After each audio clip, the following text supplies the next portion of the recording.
Nagbitiw bilang chairman ng Committee on Agriculture and Aquatic Resources ng Sangguniang Panlalawigan si Board Member Aris Arzaga.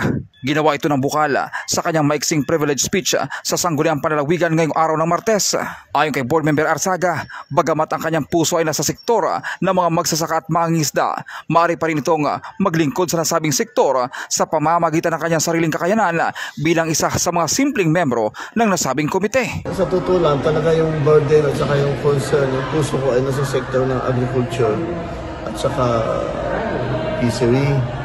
But then, on my personal capacity as member of the August body, I consider that I can be more effective and champion the cause of the farmers and fisher folks when I am just a member of the August body. Yung bagay nga na mas magiging effective ako pag ako ay member lang ng committee o ng Sangguniang Panlalawigan.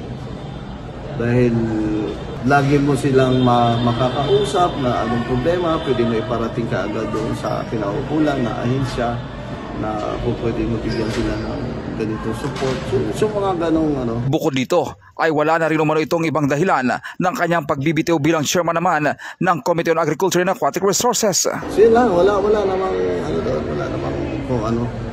Yun lang naman. Pinabulaanan din ito na nakaapekto ang ginawang pagvito ni Governor Ami Alvarez sa isang ordinansa na naglalayong bumili ng palay ang probinsya mula naman sa mga magsasaka. Isang panukalang ordinansa na nauna na nitong isinumite kahit noong pang panahon ni dating Governor Dennis Socrates na hindi rin naaprubahan.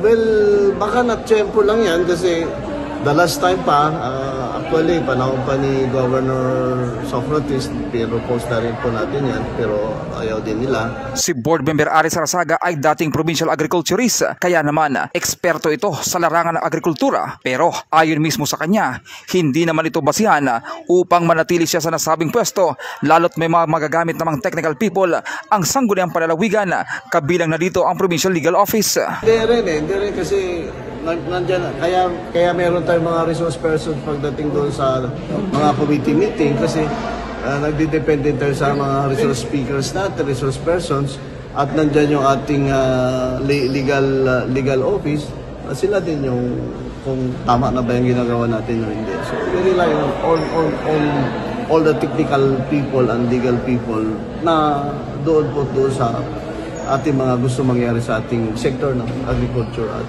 fishery. Sa huli ay sinabi nito na magpapatuloy naman ang kanyang pagiging Mr. Agriman ng probinsya kung saan maaari pang mas mahigitan pa nito ang kanyang pagbibigay ng serbisyo sa nasabing sektor bilang isa na lamang sa mga membro ng Committee on Agriculture and Aquatic Resources ng Sangguniang Panlalawigan. Tuloy naman tayo naman ay Mr. Agri na bago pa man tayo naging Sangguniang Panlalawigan member. So, nandun pa naman yun at tuloy lang din yung ating trabaho.